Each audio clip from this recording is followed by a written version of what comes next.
ایک عام طور پر ایک غلط فہمی ہے، لوگ یہ سمجھتے ہیں کہ پہلا پارہ الف لام میم ہے اور وہ الحمدللہ رب العالمین سے شروع ہوتا ہے. یہ غلط ہے. پہلا پارہ الف لام میم ضرور ہے مگر وہ سورہ بقرہ سے شروع ہوتا ہے.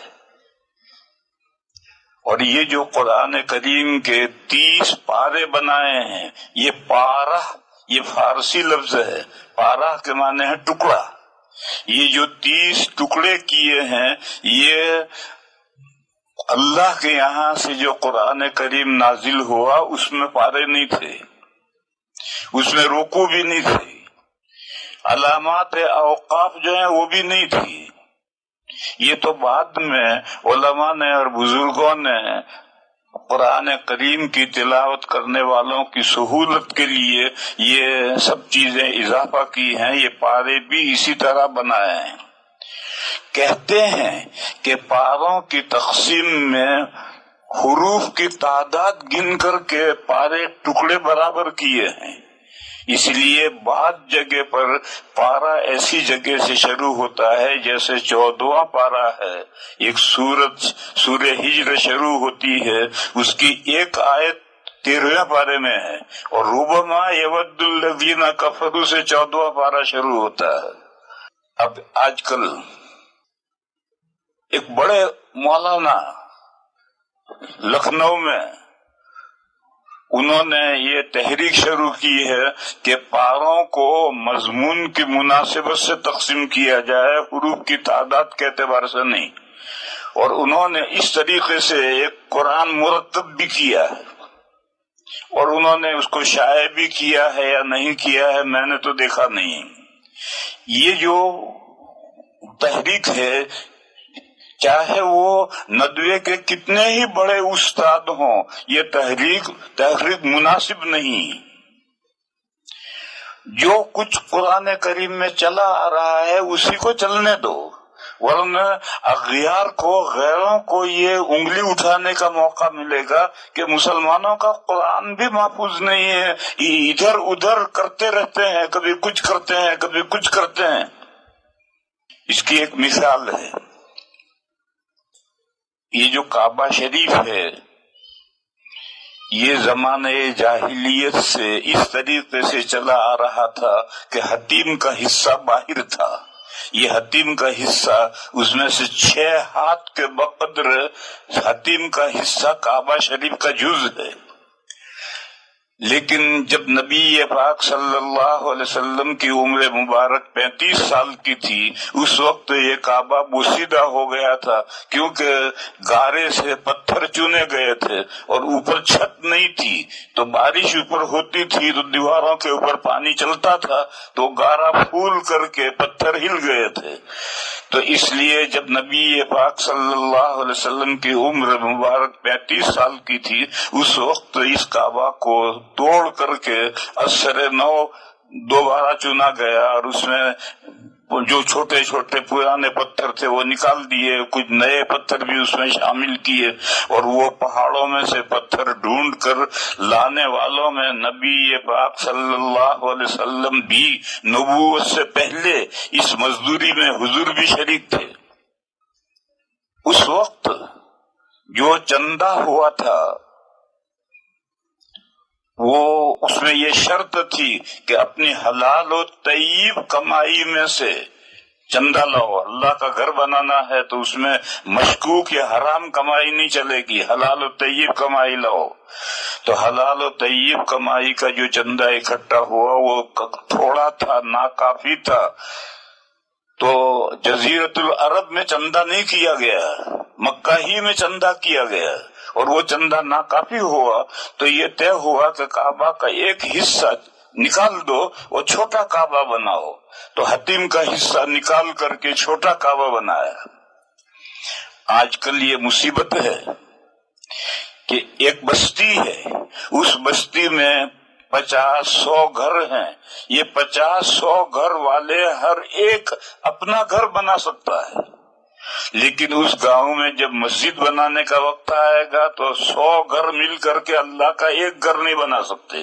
اس کے لیے چندہ ہوگا، پورے ضلع میں چندہ ہوگا، پورے صوبے میں چندہ ہوگا، پورے ملک میں چندہ ہوگا، بلکہ پوری دنیا میں چندہ ہوگا، بلکہ بہت دور دور لندن تک جا کر کے چندہ لائیں گے اور اتنی بڑی شاندار مسجد بنائیں گے کہ گاؤں میں ویسا کوئی بھی گھر نہیں ہوگا، ایسی مسجد بنائیں گے. یہ جو طریقہ آج کل مسجدوں کے تعلق سے چلا ہوا ہے، یہ غلط طریقہ ہے. مسجد جب 100 آدمی مل کر اپنے گھر بنا سکتے ہیں تو 100 آدمی مل کر اللہ کا ایک گھر کیوں نہیں بنا سکتے؟ اور جیسے اپنے گھر ہیں ایسا ہی اللہ کا گھر، کہ جب ہمارے گھر شاندار ہو جائیں گے تو اللہ کا گھر بھی شاندار ہو جائے گا. آپ کو یہ معلوم ہوگا کہ جب نبی پاک صلی اللہ تعالی علیہ وسلم نے مدینہ میں ہجرت کے بعد مسجد نبوی بنائی ہے تو اس مسجد نبوی کی شکل کیا تھی؟ ایک باغ خریدا تھا، 10 دینار میں 2 یتیموں کا باغ خریدا تھا. اس کے درخت کھجوروں کے کاٹ دیے تھے اور اس کے جو اوپر پتے تھے اس کی چھت ڈالی تھی، اور جو تنے تھے وہ ملا کر کھڑے کھڑے کر کے وہ دیوار بنا دی تھی، اور بیچ میں بھی چھت اسی دیوار تھی. ایک جھونپڑا سا تھا. پھر جب حضرت اضافے کی ضرورت آئی تو حضور کے زمانے میں اس میں اضافہ ہوا، وہ اضافہ بھی ویسا ہی ہوا. پھر حضرت عمر کے زمانے میں ضرورت پیش آئی اضافے کی تو اضافہ ہوا، وہ بھی ایسا ہی ہوا.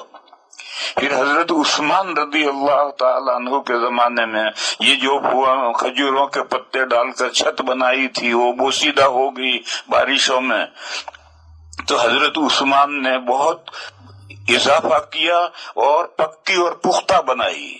اس لیے کہ اب مدینہ کے اندر مکان بھی پکے اور پختہ بننے شروع ہو گئے تھے تو اللہ کا گھر بھی پکا اور پختہ بنا.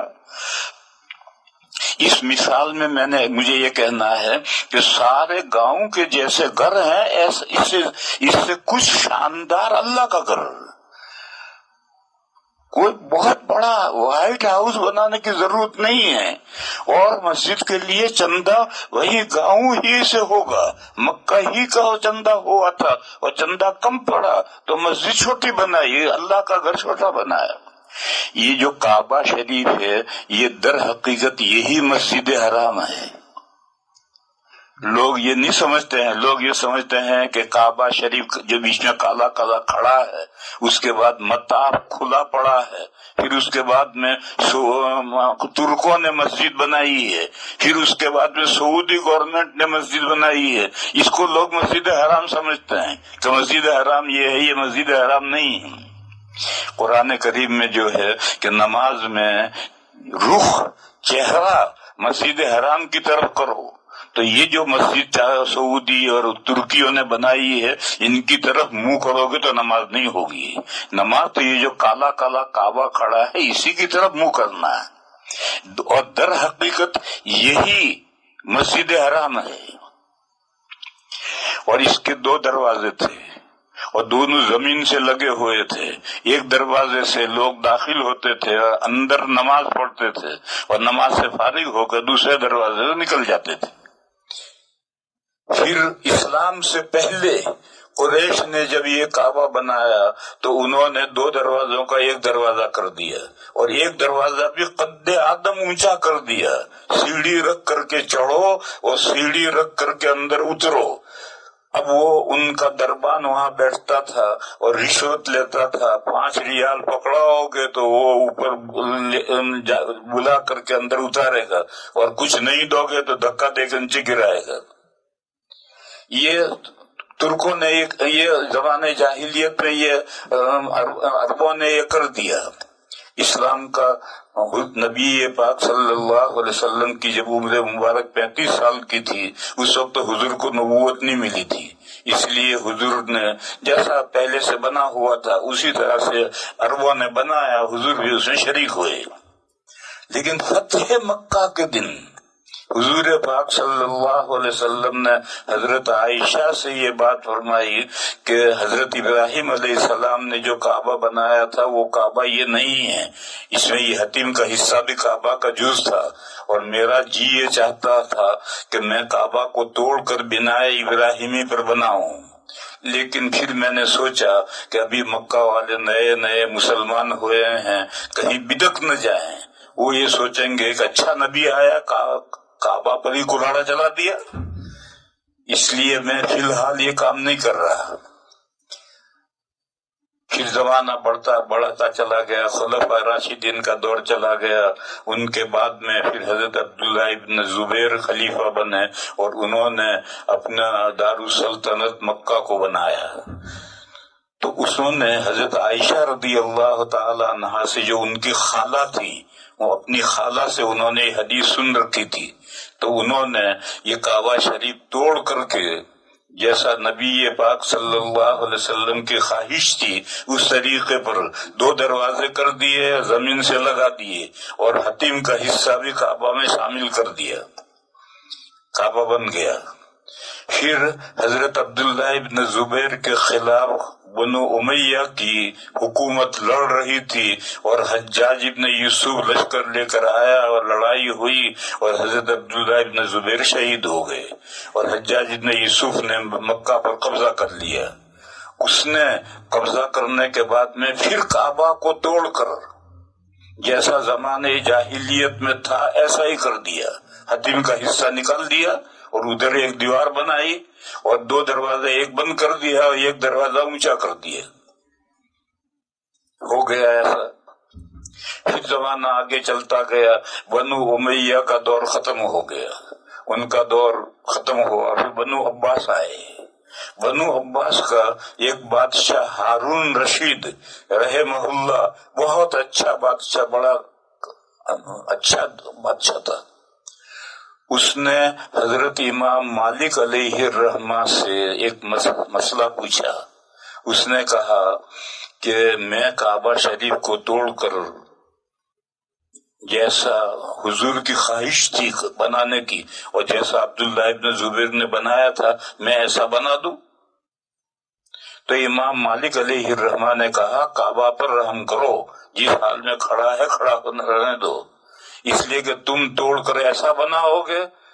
بنو امیہ نے، عبداللہ ابن زبیر نے جو بنایا اس کو بنو امیہ نے توڑ دیا، بنو امیہ نے جو بنایا اسے تم توڑ دو گے، تو تم قیامت تک تم رہو گے بادشاہ، یہ کوئی ضروری تھوڑی ہے، دوسرا کوئی خاندان بھی آ سکتا ہے، اور جب دوسرا کوئی خاندان آ جائے گا تو تمہارے کعبہ کو توڑ کر پھر ایسا ہی بنائے گا، تو کعبہ شریف ایک کھلونا بن جائے گا لوگوں کے ہاتھوں کا، لہذا جس حال میں کعبہ شریف کھڑا ہے اسی طرح کھڑا رہنے دو۔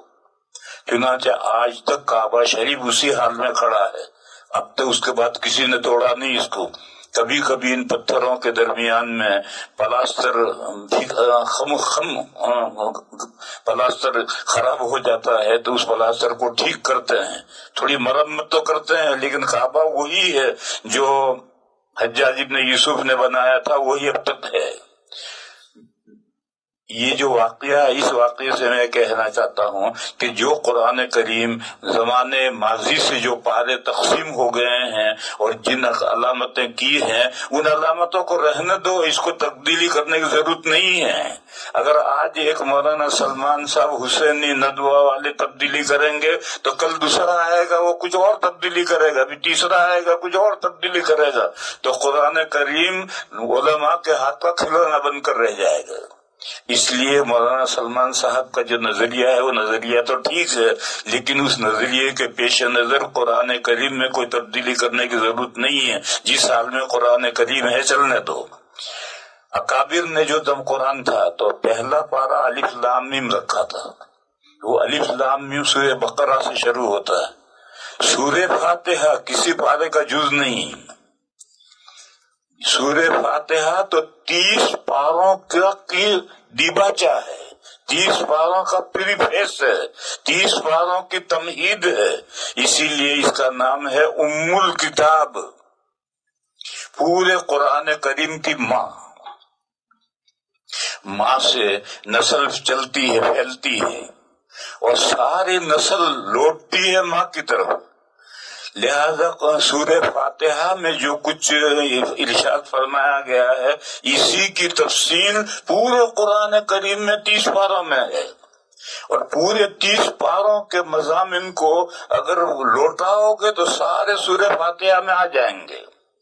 اس اعتبار سے سورہ فاتحہ ام الکتاب ہے. گویا سورہ فاتحہ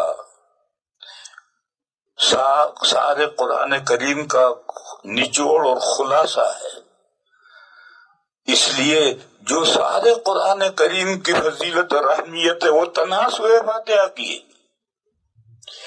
اسی لیے اس سورہ فاتحہ کے بہت سارے نام ہیں. ان ناموں میں سے ایک نام ہے ام الکتاب، قرآن کریم کی ماں.